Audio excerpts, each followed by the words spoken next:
Okay, so given here our first proof for parallel lines. Okay, so proof 1. If a transversal intersects two parallel lines, then the alternate interior angles are congruent. Its alternate interior angles are congruent.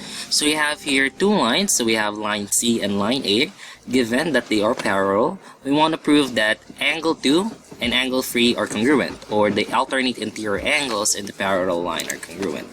So okay, so how are we going to do this? Okay, so first, like with what we did on our previous proof, we write the given.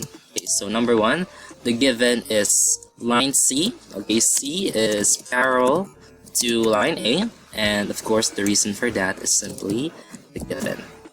Okay, so what do you think, guys, is the second statement? Okay, so what do you think is the second statement? Okay, so we can write here for statement number 2. Okay, so number 2, okay, so what can we try to deduce? Okay, so we have your angles 1 and 3. So try to notice angle 1 and 3. Consider angles 1 and 3. They are corresponding angles. And what do we say about corresponding angles? But what theorem states that they are congruent? Okay, so we have the corresponding angles theorem. Okay, so if we have two corresponding angles, then therefore they are congruent. So therefore we can say that angle 1 and angle 3 are congruent. Okay, so what's our reason for that, or what's our proof? So we can simply write the entire statement itself. So corresponding angles are congruent. Okay, so that's for our second statement, and this is our second or corresponding proof to that. Okay, so the third one, okay, so we have your angles 1 and 3. If we try to notice, also consider angles 1 and 2, they are vertical angles, right? Okay, so the end point is we want to try to prove that angles 2 and 3 are congruent. Okay, we can only do that by trying to substitute. Okay, one of the ways that we can do that is if we have an angle to substitute for angle 2. Okay, so we can try to do that, but first we can write the statement. So angle 1 is congruent to angle 2. So what's the statement or the reason for that, or the proof for that is vertical angles. They are vertical angles, and therefore vertical angles are congruent, or simply the definition of vertical angles. Okay, so we can write that neatly and place that here. Okay, and lastly, we can of course now definitely say, that we can say that angle 2 is congruent to angle 3. So how can we say that angle 2 is congruent to angle 3? Well, angle 1 and angle 3 are congruent, and angle 1 and angle 2 are congruent also. Therefore, through transitive or transitive property of equality, we can say that angle 2 is congruent to angle 3. Okay, so it's kind of like what do you call this? A is equal to B, B is equal to C, and therefore A is equal to C. Okay, so that's a transitive property right there. Transitive property of equality or congruence. Okay, there you go. And therefore we prove that angles 2 and 3 are congruent, and therefore all alternate interior angles are congruent. Okay, so let's try to write that neatly. Okay, try to write that neatly here. So we're given here lines W and O. Okay, so these are given for our second proof here. Okay, so for this proof, we want to prove that the same side interior angles of two parallel lines cut by a transversal are congruent. Okay, so we want to prove essentially for this figure that angle 1 and angle 2, angles 1 and 2 are supplementary angles. Okay, or their measurements, when they add up, they measure 180 degrees. So how can we do that? So of course, in any proof, we write our first proof here as our given. Okay, so line W is parallel to O. Okay, so that's a given. And then number 2, okay, so we can write our second statement here. Okay, so our second statement could be okay, wait a minute.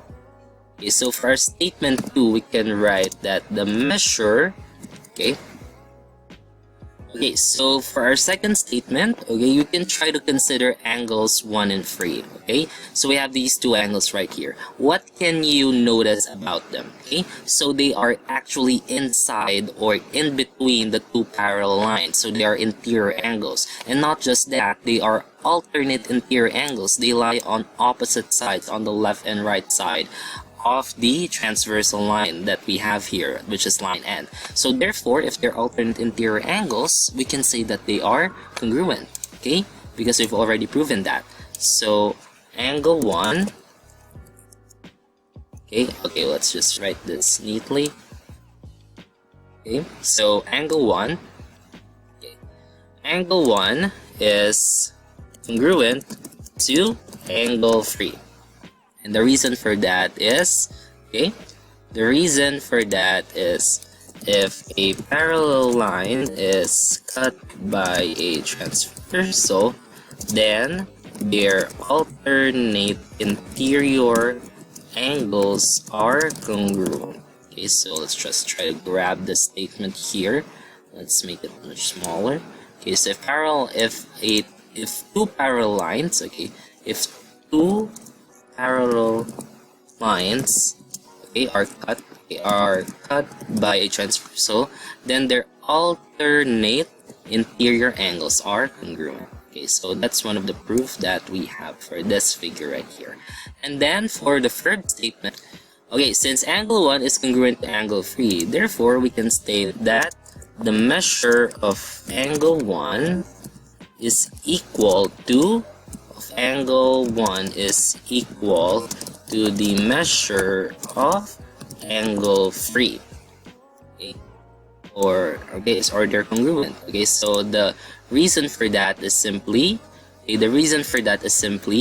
the definition. It's a definition of congruence because both of those angles are congruent. Definition of congruence.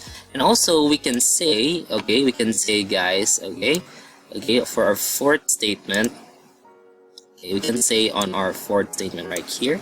Okay, number 4. Okay, so next we can also say that angles 2 and 3. Okay, angles 2 and 3 are supplementary angles. Okay, so how can we say that they're supplementary angles?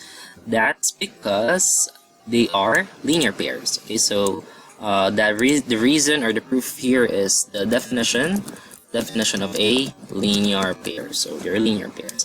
And our fifth statement, guys, okay, so what do you think, guys, can be our fifth statement? Okay, so our fifth statement could be that the measurements of angles 2 and 3 are supplementary. Okay, so we've already established that 2 and 3 are linear pairs and therefore they must be supplementary. So the reason or proof for that will be simply the definition of supplementary angles. Okay, so there you go. Measurements of angle 2 and 3 are supplementary, or we can say that their measurements is equal to measure of angles 2 and 3 summed is 180 degrees. Okay, so if we sum the measurements of angle 2 and 3, we get 180 degrees. And for our sixth statement, okay, so if we try to look closely, angles 1 and angle 3 are congruent. Therefore, we can substitute the measurement of angle, for angle 1, we can substitute angle, for angle 3, we can substitute angle 1, okay, because that's the statement that we're trying to prove. Angle 1 and angle 2 are congruent. So we need to try to replace this 3 here in order to prove our the given problem that we have. Okay, so we can write here at the sixth statement, that the measurements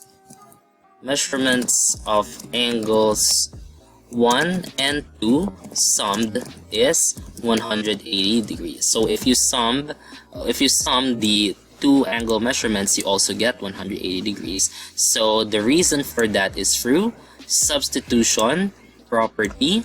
Okay, substitution property of equality. Okay, and lastly, we have our seventh statement. Okay, so for our seventh statement, we can say that angles 1 and 2 are supplementary angles.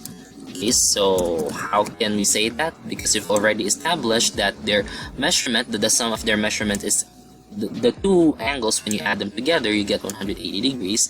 Therefore, we can get to this conclusion, this final conclusion, that they are supplementary angles based from statement number 6. Okay, and the reason for that, okay, the reason for that is, okay, wait, the reason for that is, wait, let's just write here. The definition of supplementary angles. Okay, there you go. So we can transfer this one just to make it all neat here. Okay, there you go. Okay, wait, let's try to transfer there neatly. There you go. Okay, so here, okay, so this is our complete proof. We've proven that the same side interior angles of two parallel lines that have been cut by a transversal are congruent. Okay, so I'm sorry, they are supplementary. So that means if you add the measurements of the same side interior angles, you get supplementary angles, or their measurement is 180 degrees when you add them. Okay, so there you go.